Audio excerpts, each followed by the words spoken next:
Hello there, everybody, and welcome to Frozen Frontier. Ryan, how are you doing? Hello, everyone. I guess there's our lovely viewers, but Mm-hmm. just me here on the player side of the table today. I'm Yes. I'm doing well. For those that want more witty banter, we've been doing a little pre-show thing. So Mm-hmm. if you're watching this on YouTube, come on check out the Twitch channel sometime. If Mm-hmm. you're in Twitch chat, you're probably already sick of us. So let's just Let's play some D&D or yeah. not some D&D. You want to tell us what we're doing today? I do. I would like to tell you very much. So we were not able to play with the full complement of characters today. Someone was unable to make it. So rather than Someone. so rather than canceling the No. whole show, we're going to continue with the series of flashbacks. So anytime someone can't make a show, unless it's me, we will do like a look at one character in the past and see kind of how they became who they are. We already did a flashback for Ferris and kind of started to figure out why he's such a mean, cold-hearted person. So today we're going to take a little bit closer look at Grimes. Or what was your birth name, Grimes? Uh, Grimes' given name is Marion after his ma. Well, he goes by Mari, Mari. little Mari, Okay. Um, and yeah, so I was actually about to ask you, what is your mother's name? But it's Marion. yes, Marion. She died in childbirth. I am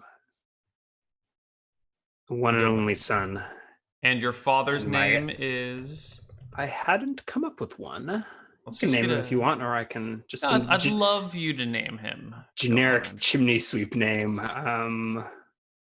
Let's go with Dick Richard. Richard or Dick? Which one? He goes by Dick, but Richard. Okay. Maybe And Ditchard, Dickard, Ditchard. Dickard. How about Ditchard? We'll go with Ditchard, nickname Dick. Ditchard Dick. All right. And you live in. Wicthron, the capital of Drecus. I think we probably don't live in the city proper. I'm guessing we've got like a shack on the outskirts of town or something. I mean, So there we are were saying, slums and all sorts of places in the city where you could live. If you want to live outside of town, that's fine. But I want to make sure you know you can live in the town, in the city proper. um, we can think about that. Can we get a map of Drecus? Is that within our powers to throw a different Roll20 screen Yes. just to set the scene? Yes. Maybe not necessarily right this second, but at some point I'll work we'll on it, probably want definitely. that. So So. Ditchard is a chimney sweep in Wicthron. Hmm. So we're pretty poor commoners. So I either slums in the city itself, or I was thinking it would be like in the outside of town, maybe even outside of the city walls, like in the foothills of the mountains. Okay. I guess there are probably slums in the city, but I think Definitely. I'll go with my intuition. So we've got to like trek a couple of miles into the city for Okay. work, and that also puts young Grimes growing up in the foothills of Wicklamdo, the great peak of Drecus. Okay. So it's a little mix of city life with some outdoorsing, roughing it. I'm bringing up your map right now. Yeah, Boom. There is half of Drekis. yeah. I think we'll probably play the entire episode inside the city. I think so too. I don't think we'll be adventuring outside of the city at all. Mm-hmm. This is great. Yeah. Just get rid of things. Make a little. Yeah. So I don't know exactly when we'll pick up, but I don't know that Grimes actually knows his exact birth date, his exact age. We'll That makes probably sense. pick up with he's a commoner. He was probably born in You were this born crummy in the shack. spring one year. I'm not sure how Yeah. long ago it was, or Maybe not even sure how many years it's been, but he's a I have an uncle like that. adolescent. You do? In this day and Yeah. age? Yeah. He grew up in Iraq during Oh, okay. what's his name? Yeah. Yeah, it's my Yeah, so he has no idea how old he is. You know, he's roughly within like 3 or 4 years, and he knows he was born in the springtime. But Yeah. who really knows? Who really cares? It didn't matter back then. Yeah, a lot of Aaron's family is like that. Yeah, Mm-hmm. because in China these records are not all that important. So they'll know like their zodiac signs and like the season they were born in, but like the particular date is not really relevant. So when they do like transfer over these like Western countries, a lot of times they'll just have to be like, you know, Make up a birthday. Make up a particular date that fits in with the whatever records they have of the season they were born in. Mm-hmm. So something like that. We'll be picking up with Grimes as an adolescent. So probably somewhere around 12 or 13. Doesn't exactly matter. Still a kid, but grown up. Okay. And I think at this point, good old Ditchard is his health is failing him. Decades of working as a chimney sweep for the nobles in Withron-Renta has taken its toll on his lungs. He's got the black lung. Do they know it's the black lung, or and related to his chimney sweeping, or is it just like he's sick? I think they would.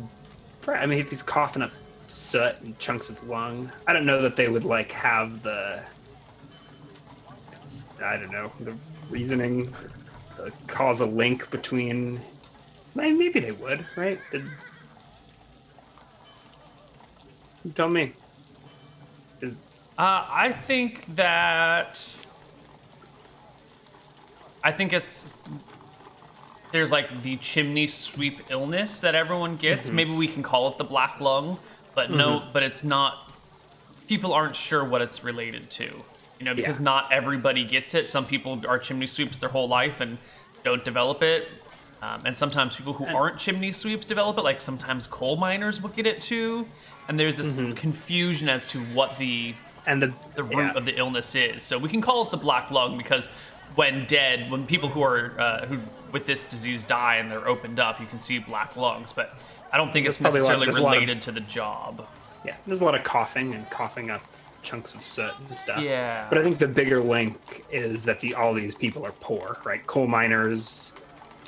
Yeah. I think generally people living in the city limits. Illness is associated with the poor. You know, it's kind of like you're poor, and so therefore you are like immoral and wrong, and the gods punish you for your wrong ways by striking you down with disease. Look how us wealthy people never get sick. Sort of things. Oh wow. Yeah. So Poppy's still around, but I think Grimes is not yet. Mari is picking up the slack a little bit more, following in the family business. Okay. So I have a few things I want to get out of the way first. Yeah. Is there any more background stuff on young Mari we want to hear? Everything makes sense in my head, and then somewhere between brain and mouth, it gets jumbled up a little bit. Yeah. No, this should be fine. I think we're good to go. We'll see if I can muster up an appropriate accent. I'm thinking just like a god-awful British Cockney accent or something like that. I don't know if I'll be able to do it, but... Wow. We'll see what happens. Pretty excited for that. I had one more thing that I wanted to do before we get started. So yeah, Charos has got it. I got the black lung, mummy. Pip pip cheerio. Yeah, perfect. That's it. We'll see if I can keep that up. Okay, I just have one video asset I need to resize to be... A video? We have videos? There's no, now? Overlay asset. That was updated and then never quite got updated the way that it needed to be.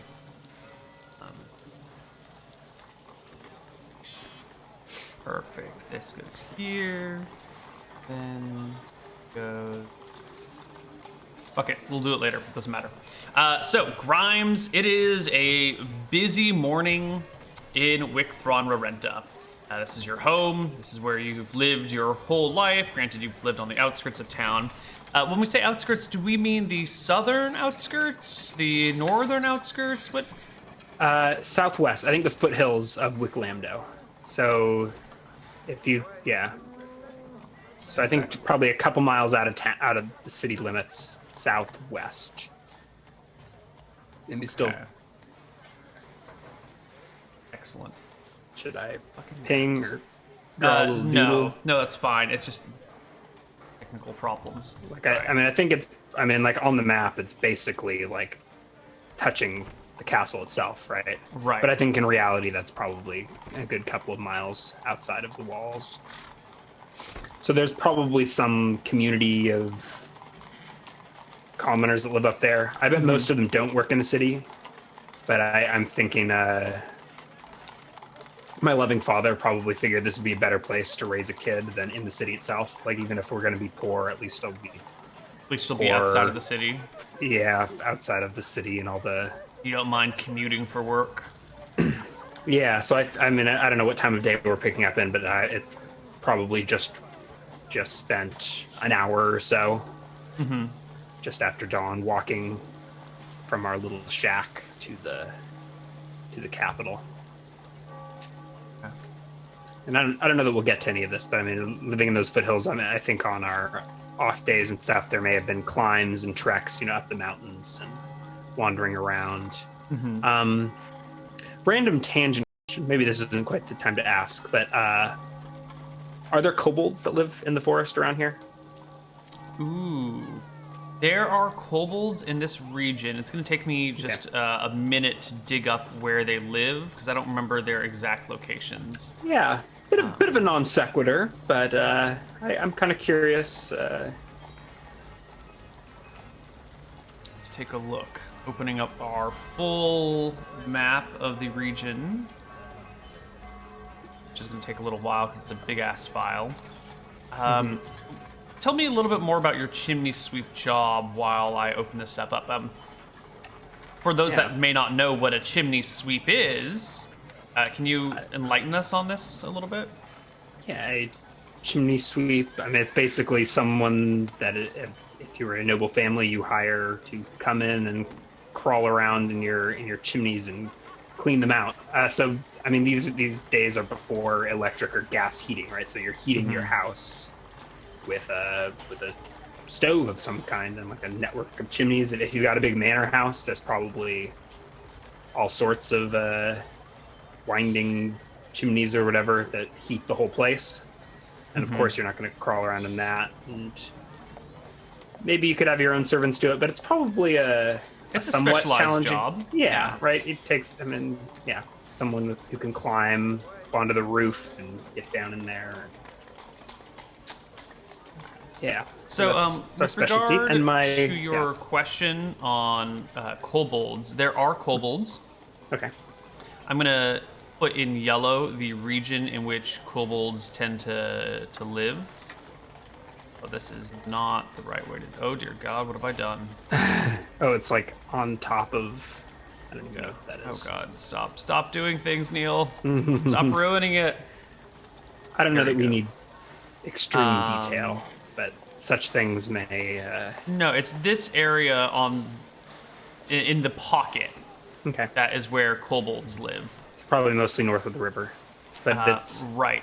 There are also some other interesting threats in this area, too. Yeah. Are there any gnolls in these woods? There are orcs that live just along the riverside, kind of between Wicthron Rarenta and Fenden. Actually, they sometimes come as far down south as the mountain itself. So they patrol that area over there.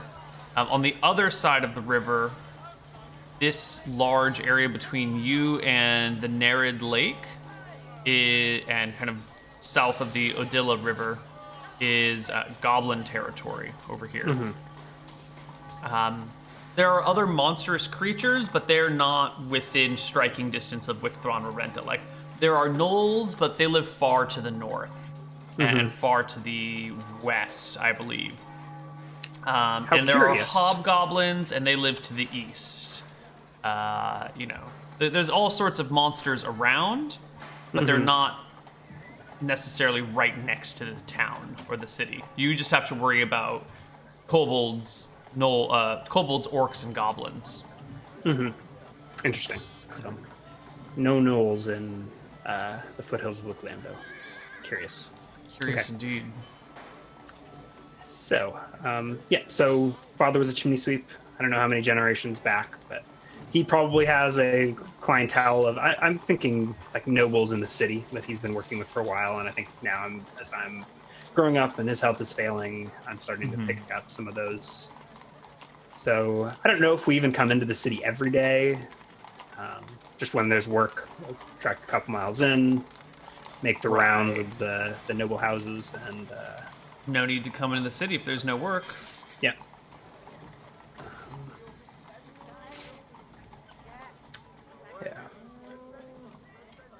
Work. Okay, fine. It's fine. Apparently, chimney sweeps get scrotal cancer, according to chat. I wouldn't listen to them. Let's not worry about that. All right. So your dad's been sick, and you live outside of town. Do you have many friends in the area? I don't know if so much in the city. I think we live in like not even a village or like a slum. It's not like a village or a hamlet where it's just a collection of shacks basically. Down by the river, north of town. Yeah. South of probably town. in the foothills. Actually, if it's by the river, like southwest of town. Most of them are probably like hillbilly types. We're probably the exception in that we will work in the city and blah blah blah, but we still live out here on the outskirts with the rednecks. Right. So one day, it's a nice peaceful morning with your pa. There comes a knocking at the door, and your dad, Dickard, also known as Dick. Ditchard. I should put an extra letter in there. Ditchard goes to answer the door, and he opens it and then immediately closes it most of the way while giving a look over his shoulder at you in kind of like a worrying expression. What is it, Pa? Not now, Mary. Hold on. And then you can hear his voice drop 20 decibels to the point where you can barely hear what he's saying. Can I roll an eavesdrop check? Why don't we just have you roll a perception check? I don't think you're quite at the eavesdrop point in your career. Sure. 24. Nice. So you can kind of overhear his part of the conversation. You can't hear the people outside, but you hear your father saying, "I've told you for the last time, not involved in this. Go away, I don't want any trouble. No, my son is here. Get lost." And we have a window that I can peek out. Sure. Yeah. So I think that maybe a shutter I can open on the side of the shack, poke my head out and try and get a look at who these people are as they're walking away, before my father turns around. There is a pair of people. It's two men. One of them is a little on the larger side. He's maybe 6'1", 230 pounds. He's strong, but he's also just a big guy. He's not ripped, burly, showing off muscles. He's the difference between a strongman build and a bodybuilder build. He's got serious muscle, but he's also just got weight covering it because he's not, you know what I mean? He's a big, intimidating looking guy, and the other person's a little bit on the shorter side, maybe 5'6". He's got a wiry frame, a thin kind of pencil mustache that he rolls up at the end, and he's wearing slightly nicer clothes, not actual nice, but the sort of faux nice. You know what I mean? Sure. I think like a Grimes, wannabe professor. Mari oogles for a second, because these are not the types we would typically see out here in the. Can you think of a name for these hovels? Out here in the hills. I think you live in Landslide or Rockslide. I like Rockslide. Rockslide. Yeah. Yeah. At the base of the mountain, because every now and then, rocks come tumbling down and a shack gets crushed and people die. Yeah, especially after a heavy rain. We're like right here along the banks of the river, which is convenient most of the time. Like we can get water and water our crappy little patches of beans. But when there's a heavy rainfall, rocks come the tumbling river down. floods and the rocks come tumbling down. All right, so after, I think I only get to stare for a second, and then I like shut the door and jump back inside, like because I probably caught them as they were walking away. Yeah, your dad shuts the And door. my father. He kind of looks back to you with a sort of sadness in his eyes. What's that all about, Pa? Just people looking for trouble. You know how they are. Come on, we gotta go into the city today. I know we don't have any work, but I gotta go see that apothecary. And he proceeds to cough. And a few flecks of blood show up on his hand, just little ones. I like approach him and like pat him, rub him on the back. Like, he shrugs it off. I'll be fine. Come on, get your stuff, Mary. should I bring the tools? Like gesture. We've got like our sweeping gear. I don't know what it all entails. Probably like a pole with a brush on the end, and like a bag of all sorts of other little scrubbers and sweepers. Well, it never hurts to advertise our work. Sure, bring it along. We probably won't use it, but maybe we can get a job. All right, so I pick up the bag and like the big sweep pole. I pull on my little chimney sweep's cap or whatever. Oh, nice. Gotta look up a picture of a chimney sweep cap now. Interesting. I don't know if chimney sweeps have. I'm thinking like one of those little like newsy hats. Oh, newsy. Yeah. This chimney sweep cap is not thing. Yeah, but I guess it's. Oh, look at the kid with the missing teeth and the cute little hat. He's gonna die of the black lung. How adorable! Yeah.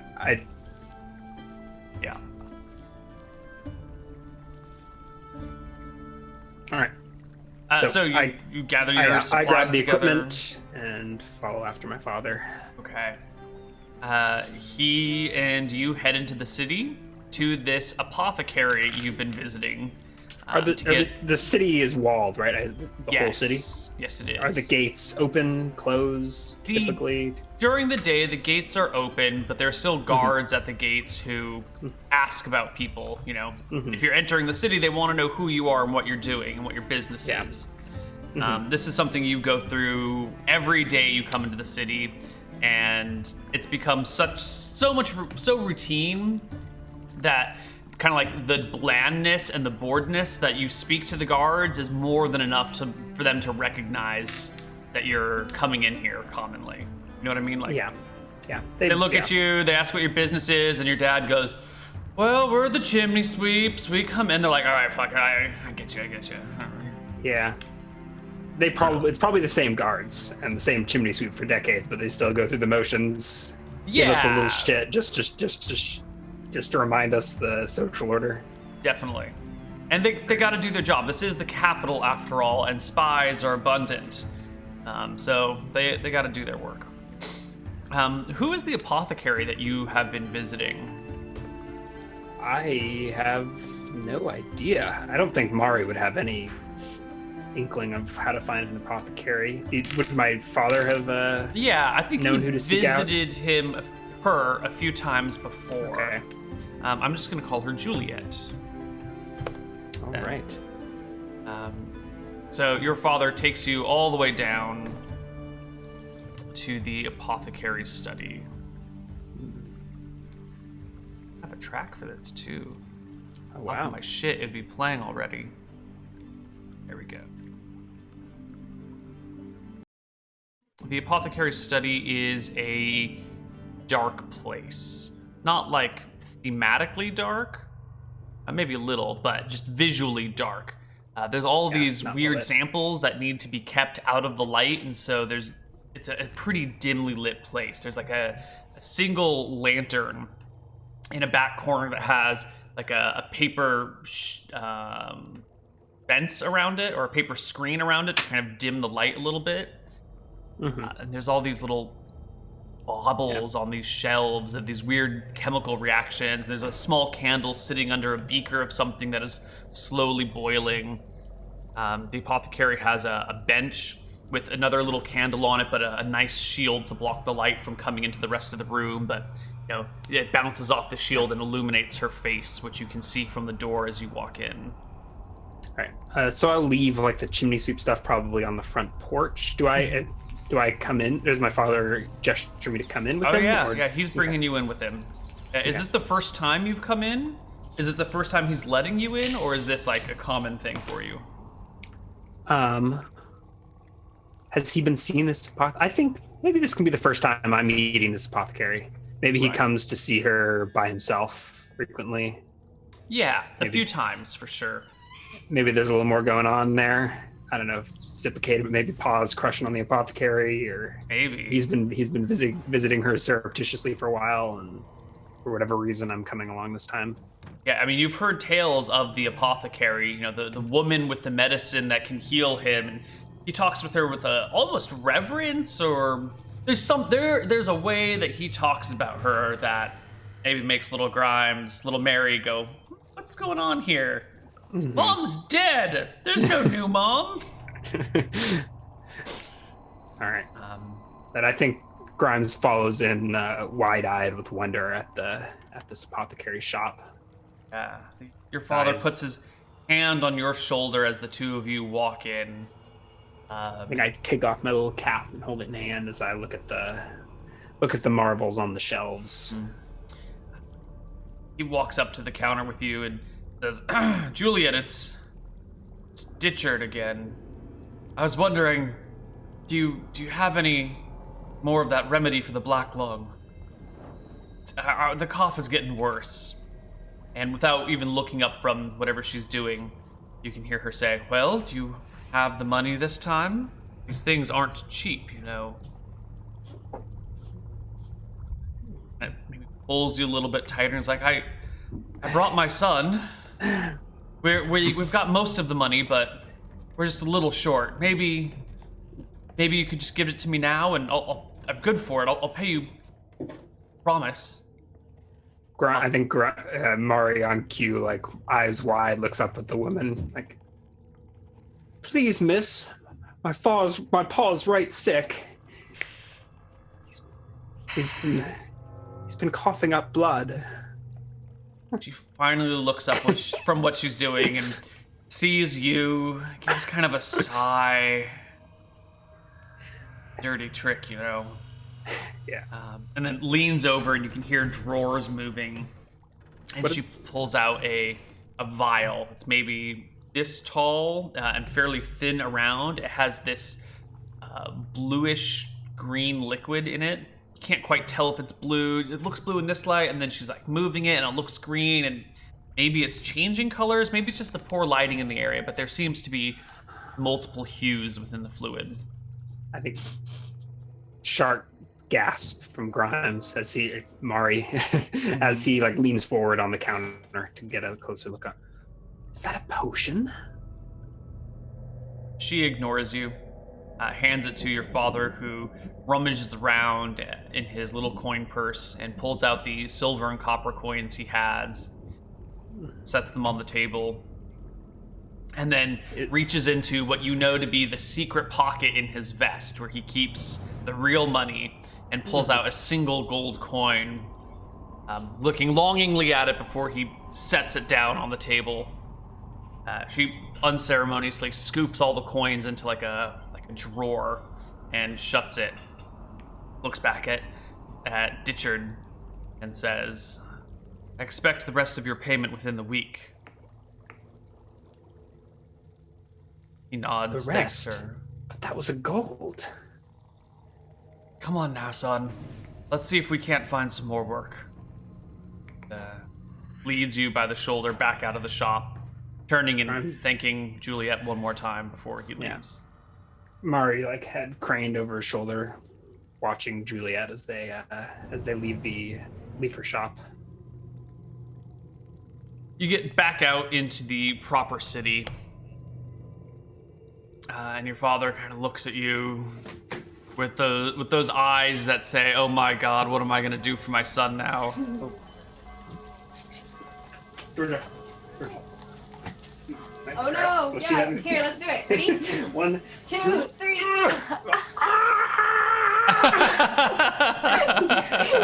There go the headphones, dog.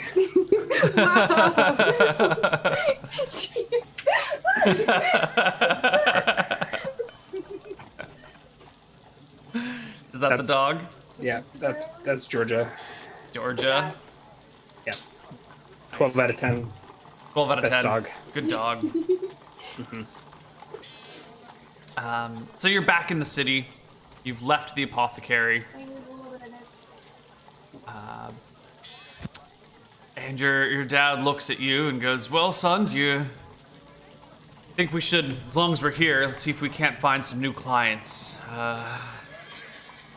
Looks down the street, well, you want to take this street and knock on some doors, and I'll take the next one and see if we can't find some work. Righto, Pa. Okay. I think I take the equipment with me Sure. and Yeah. head down the street. Right. You guys split up. You'll meet around on the other end of the block. And you make it past a few doors, which there's no response at, when a couple of men stop you in the street. You recognize them as the same men that were at your door earlier today. So we're in the noble part of town, I assume, right? It's like at least upper middle class-ish. I don't think poor people don't hire chimney sweeps, do they? Right. So you're in the part of the town that people can afford chimney sweeps. Yeah. Which is where the apothecary sets up shop. Okay. Am I at a door or just walking down the street? No, you're left one door, you're coming back out into the street because there's a little walkway. When the two gentlemen that you saw earlier are just around the corner that you step onto the main street and standing there blocking your view. So they've approached me. It's not like I spot them far off. Right. I look up at these men, just the two of them. Yep. Boy. You're the blokes that came to visit my pa this morning. The slender gentleman, nods and goes, "Atta boy! The name's Jimmy." And he outstretches a hand towards you. Jimmy? He looks at you Mari. expectantly, "Take my hand, kid." Yeah, I put down lean the sweep into the road and loop a hand over it and take his. Call me Mari. "Well, Mari," he Who's the- says, kind of half squatting down and taking off his hat. "I hear your father's getting real sick. Did we just see you coming out of that there apothecary?" What's the ugly one's name? And I nod to the big guy behind him. "You're a cheeky little fella. This here is Sanders. Sanders, say hello to the kid."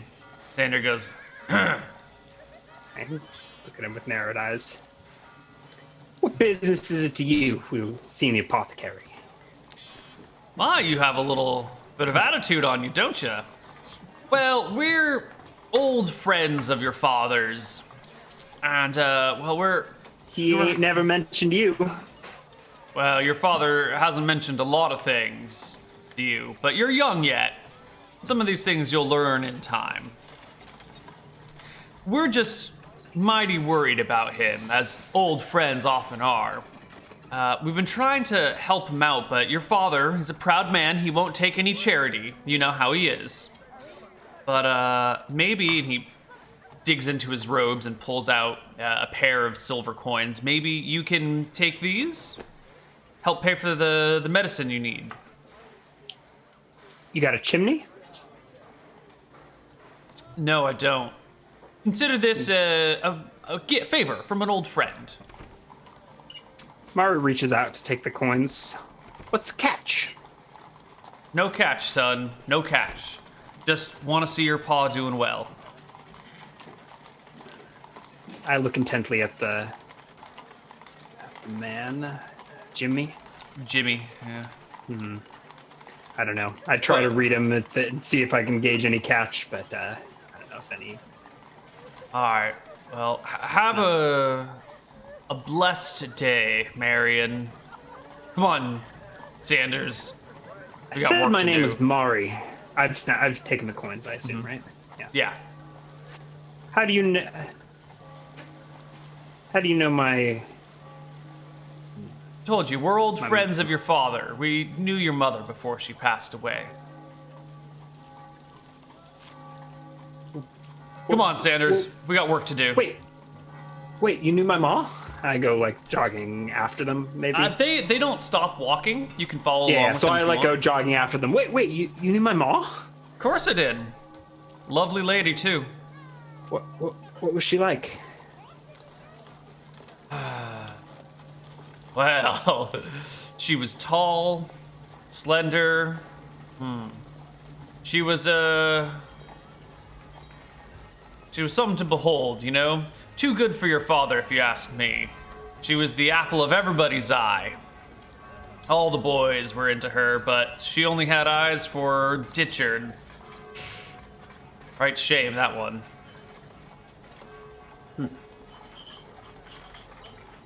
Where are they heading towards?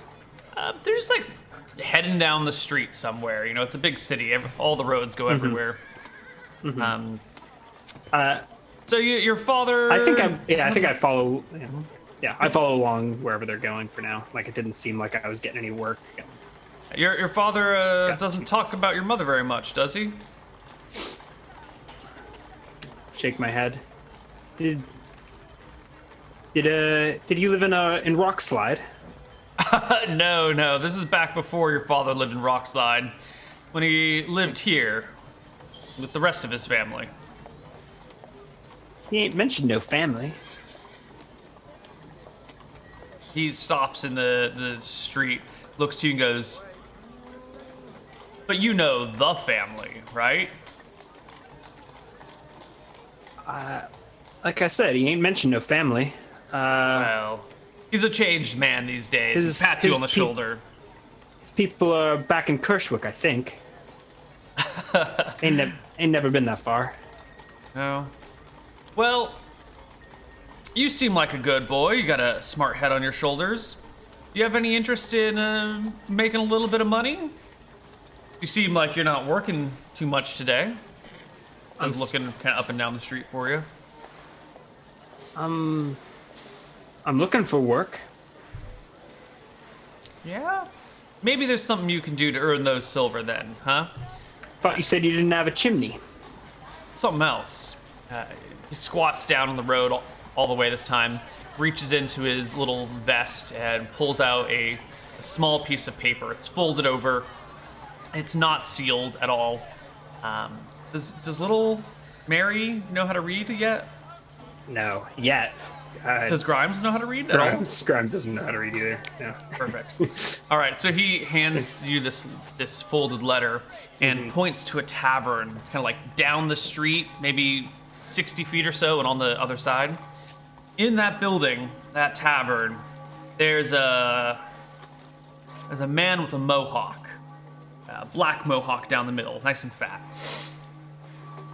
I want you to go over there and hand him this note, and then he's gonna tell you something, and you deliver that message back to me, okay? And for that, he pulls out another 2 silver. I can give you 2 more. Real Righto. easy. You gonna be here? I'll be right here. Don't go nowhere. I shrug and go skipping off towards the tavern. I think this is a good time for us to take our first break, actually. And it's a little quick bit first early. section. Yeah. But we're going to take our break, and we will be back in a few minutes with some more Frozen Frontier. Bye-bye. Cheerio.